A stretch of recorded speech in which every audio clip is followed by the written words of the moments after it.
What's up, everyone? This is Zachimus Prime, aka Zachimus Prime, here with another video review. This one is for the Revoltech Amazing Yamaguchi Venom.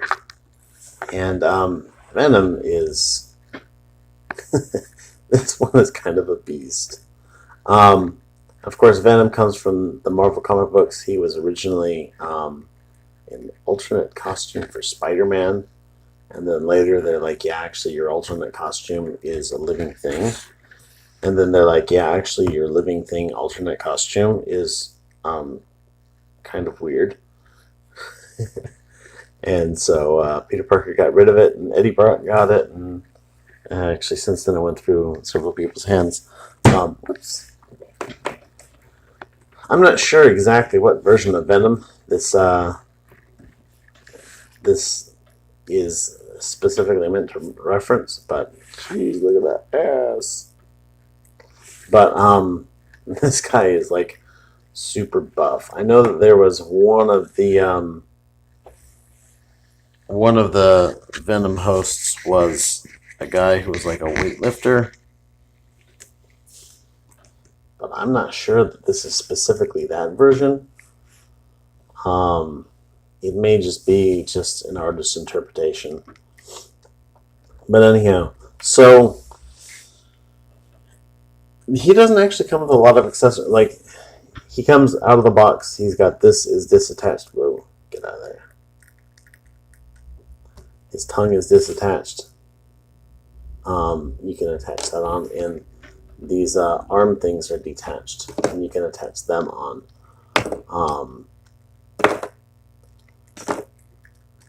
That's basically it for accessories. Plus, he's got an alternate eye face. It's an interesting way that they do this. Instead of making alternate faces like they usually do, they just like, we're just going to give you an alternate helmet to put on there. So now he's got like one eye all huge and the other eye like lower.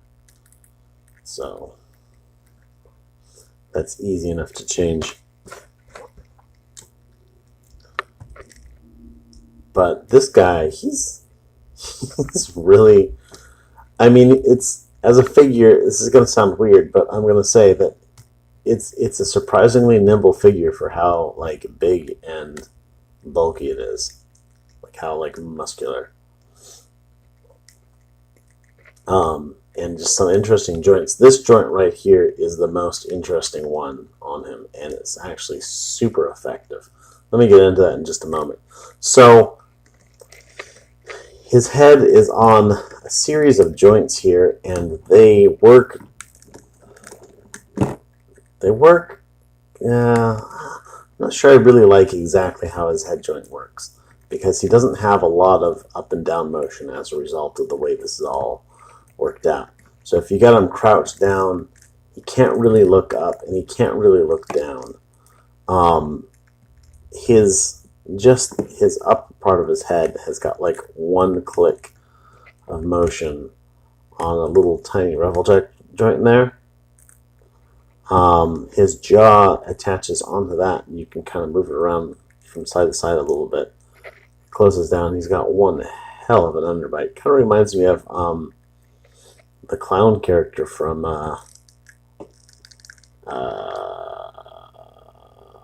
Spawn in that regard. Some nice detailing in there.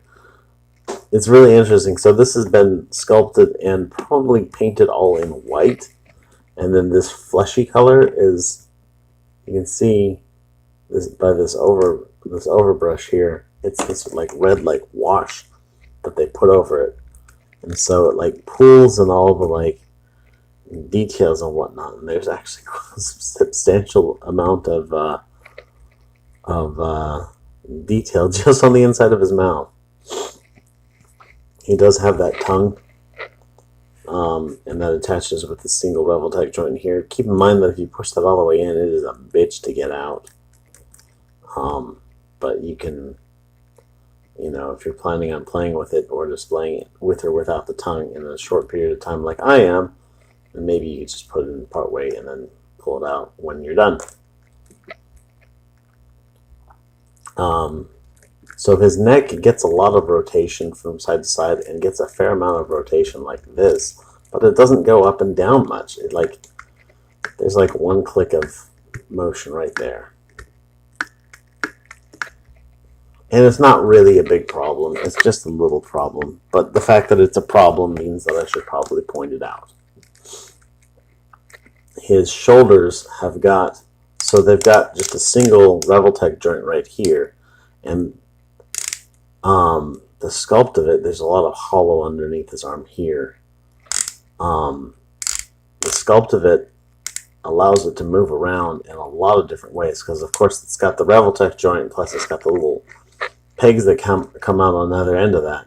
So it'll rotate around the lower one and rotate around that upper one, and just it has a lot of motion on it. But then it's also got this motion here, which, I mean, completely shifts the position of that. But like this is kind of like a clavicle type joint. So he can, like, you know, put his arm down and like you can really put it down, you know. Or you can flex it back and it like really will move back there. And I mean, yeah, if you look at it from the back here, it's got, you know, some weird amounts of disconnect. But like with a lot of these Revoltech, you know, display type figures, it's mostly going to look good from the front and not as much going to look good from the back.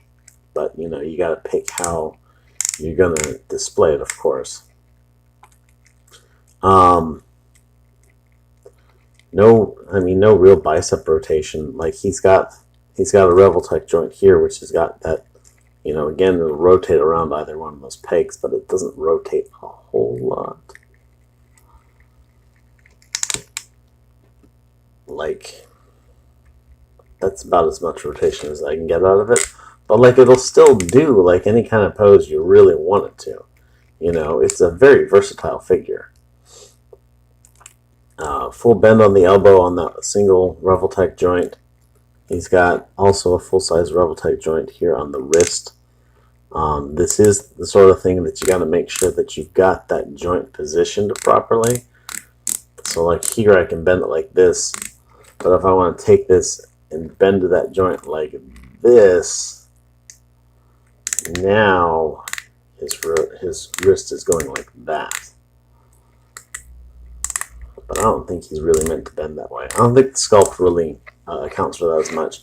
No alternate hands here, but you can see his hands are actually posable. There's a pin that goes to all the fingers, so he's got two fingers here, and one finger here and one finger here, and then his thumb is on one of those little tiny Revoltech joints.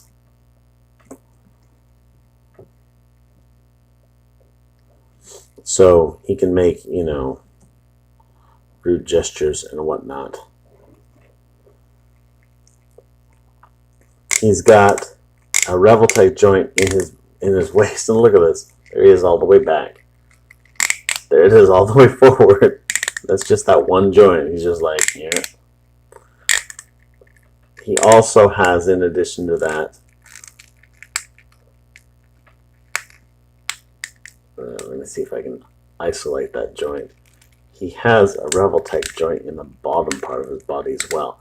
It doesn't get as much motion,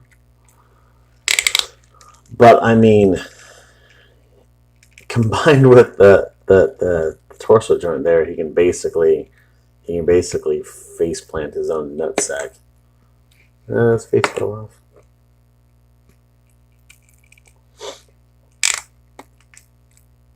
And then he's basically got, it's mostly all cut joints from here on out.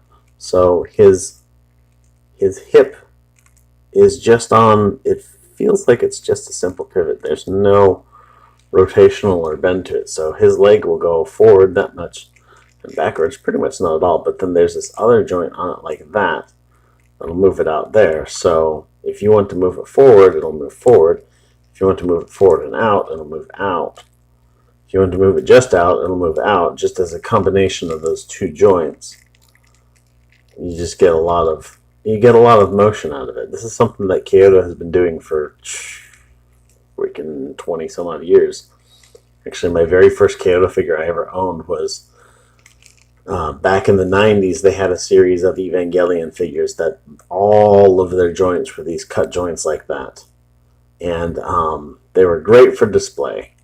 And I had almost a full set. But they were pretty decent little figures. It's got a single joint, no Revoltech, no rotation, no anything here at the knee.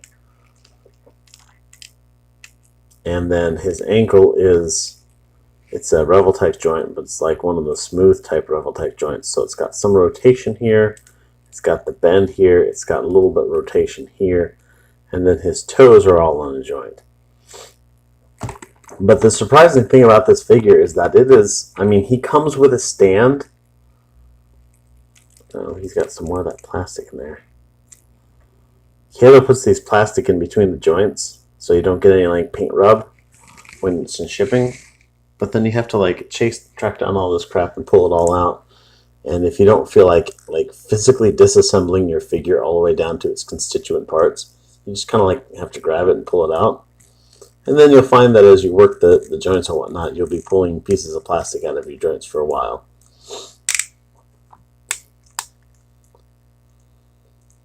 There you can see some of the Revoltech joints inside there in the spinal section of him. Yeah, there are some gaps in the front when you bend him, and the back when you bend them all the way forward. But, again, this is primarily meant to be displayed from the front. If you're displaying it from the back, you probably won't bend them over quite that far.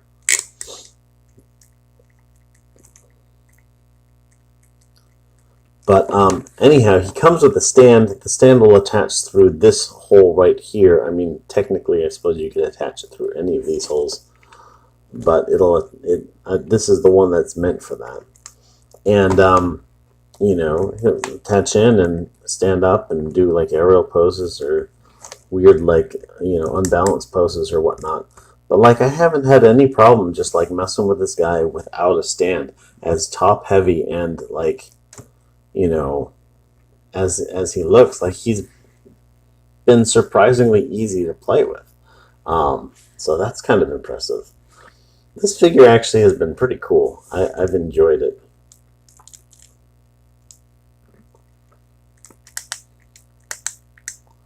But yeah, if you've, I know that, when it comes to Venom, I know that there's a few different options out there for Venom figures that you can get.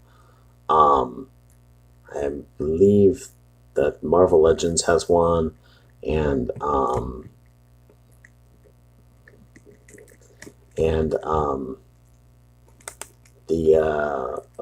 don't know who else has one. But for this one, the design and the articulation and the displayability of it are just really, really, it's basically unmatched. I think it's a really good figure. As always, I think that as a toy collector, as a curator of your own collection, you should, carefully consider and look at your options before you get stuff. But I will tell you that if this is one of the options you're considering, this is a good option.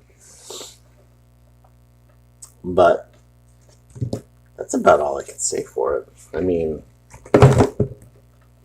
Oh, I forgot to go over the articulation on his little sub-arms here. These sub-arms, by the way, they just attach on via these pegs here with a simple small Revoltech joint, so you can get the rotation around that peg and the rotation around the upper peg of that joint. And then same with, there's another joint on the inside. For these larger ones, there's a secondary hole on here, so you can move where that attaches, or possibly even take one of these and attach that onto there and have multiple tentacles coming off of the one weird creepy Venom tentacle. So, but however you want, this thing doesn't really come with anything in the terms of